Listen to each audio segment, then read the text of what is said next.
I know what to do with herbs now because I was always just part of the process growing up. Like every year we would go to Eastern Washington to pick elderberries that would become syrups, or I would be part of gathering nettles for foods like lasagnas or soups and stuff like that. They're just always part of what I eat every day. Chickweeds for salad, stuff like that. They're just always not even medicine, they're food that I know will help me keep me healthy. I wasn't really taught how to use herbs. I just kind of have always used them. Like, I thought everybody did that. I just thought that was normal. For a cold, when I was growing up, I would take things like elderberry syrup, which helps just keep your immune system up in general. For like a sore throat, I might drink marshmallow tea or ginger honey lemon tea to keep the throat kind of like warmed up and coated so it doesn't hurt quite as much and keeps that healing. I really like chickweed. I like the chickweed grilled cheese sandwiches. I actually just had one a few minutes ago. And I really like violets, like I like the candied violet flowers. And I really like dandelions. And I like dandelion cookies a lot too.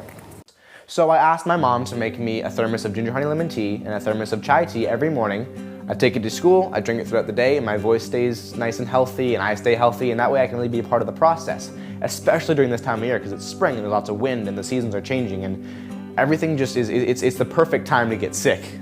And these teas and everything that I'm taking, even elderberry syrup every day, is just keeping me healthy so I don't have to deal with the whole getting sick in the middle of an important process.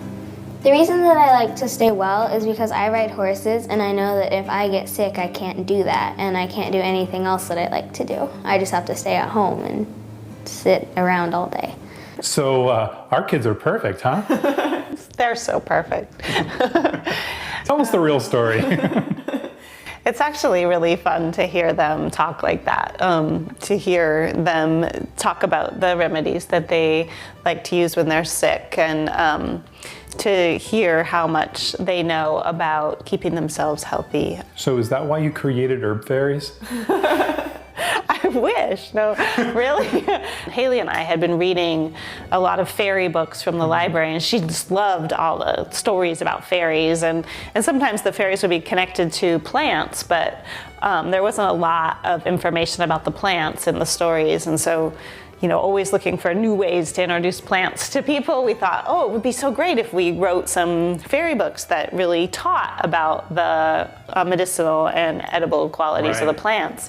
So we really made the series just as another way to get that information out. And then what did we accidentally discover?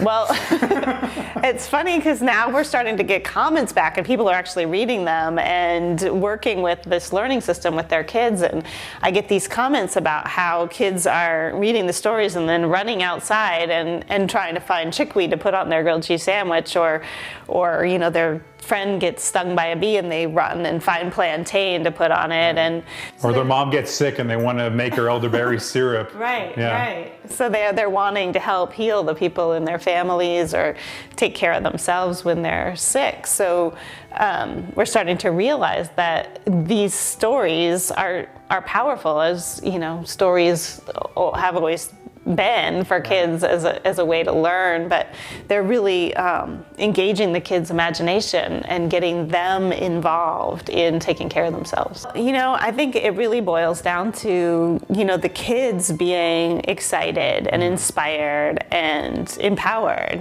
having that excitement and then having the tools to really take care of themselves and help keep themselves healthy.